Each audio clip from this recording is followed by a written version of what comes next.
যাকে শুরুতে জানতে চাই, ঈদটা কেমন কাটলো পরিবারের সাথে? হ্যাঁ, আলহামদুলিল্লাহ ভালো কেটেছে। সময় বেশি ছিল না।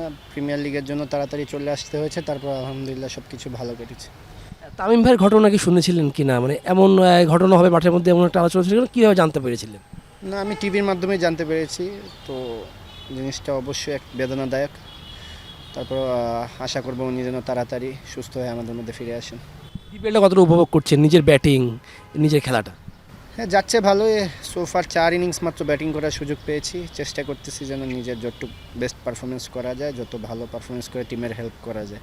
নাকি জাতীয় দলের মিডল অর্ডারে দারুণ ব্যাটিং করছেন, ওয়েস্ট ইন্ডিজের সঙ্গে সেই ব্যাটিংটা সকলের চোখ জোড়ায় যায়, আপনার ব্যাটিং সকল দেখতে চাই, বিষয়টা কেমন লাগে? আর মিডল অর্ডারের দায়িত্বটা একটু বেড়ে গেল কেন মাহমুদুল্লাহ রিয়াদ অবসর নেওয়ার পরে? না, আসলে তেমনভাবে চিন্তা করা হয় না আসলে।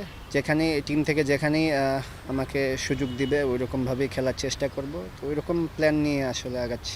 নিজে ব্যাটিং যখন খেলেন কীটা মাথার মধ্যে ঘুরে, যে দলকে জেতানো, রান করা, কোন বিষয়গুলো মাথার মধ্যে আপনারা থাকে? প্রসেসটাই আসলে মাথার মধ্যে থাকে, যে যে সিচুয়েশনে খেলি ওইরকমভাবে যেন টিমের হেল্প হয়। ওই ওই ওই ছোটো ছোটো বিষয়গুলো নিয়েই চিন্তা করে ওইরকমভাবেই আগে যাওয়া আর কি, সিম্পল থাকার চেষ্টা করি। তিন ফরম্যাটের মধ্যে কোন ফরম্যাট আপনার প্রিয় ফরম্যাট কোনটা? ওয়ান ডেতে 52-এর উপরে অ্যাভারেজ, টেস্টেও 30-এর উপরে অ্যাভারেজ, টি-20-তেও 25-এর উপরে অ্যাভারেজ রয়েছে। তিন ফরম্যাটই আমার খেলার ইচ্ছা অনেক আগে থেকেই। তারপরেও যদি আপনি আলাদা করতে বলেন, আমার টেস্ট এবং টি-20 ফরম্যাটটা খুব পছন্দের। জাতীয় দলের খেলছেন, দীর্ঘদিন ধরে খেলছেন, সামনে তো অনেকগুলো ইভেন্ট আছে, সামনে অনেকগুলো টুর্নামেন্ট আছে, নিজেকে নিয়ে কীভাবে প্রস্তুত করছেন? জিম্বাবুয়ে সিরিজ রয়েছে, এরপর পাকিস্তান বিপক্ষে সিরিজ রয়েছে।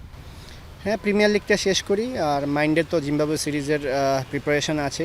আমার আর 2 ম্যাচ আছে এখানে, তো এই 2টা ম্যাচ ভালো করে শেষ করে দেন জিম্বাবুয়ে সিরিজের জন্য ইনশাল্লাহ। মাহমুদুল্লাহ রিয়াদ ভাই অবসর নিয়েছেন, তাকে নিয়ে কী বলবেন? তার সঙ্গে ড্রেসিং রুমে সময় কাটানো, তার সঙ্গে সময় কাটানো, পঞ্চমণ্ডপে অনেকে তখন খেলছে না, শুধুমাত্র মুশফিক এক ফরম্যাটে খেলছে, তাদের নিয়ে কী বলবেন?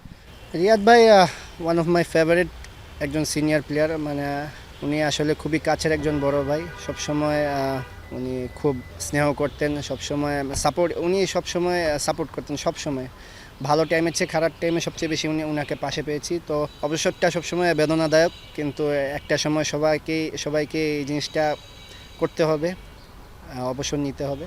তো ওনার জন্য শুভকামনা, ওনার বাকি দিনগুলোর জন্য শুভকামনা। সবাই আসলে পঞ্চপাণ্ডব বাংলাদেশ ক্রিকেটের একটা কি বলবো, ওনাদের হাত ধরেই বাংলাদেশ ক্রিকেটটা একটা নেক্সট লেভেলে এগিয়েছিল।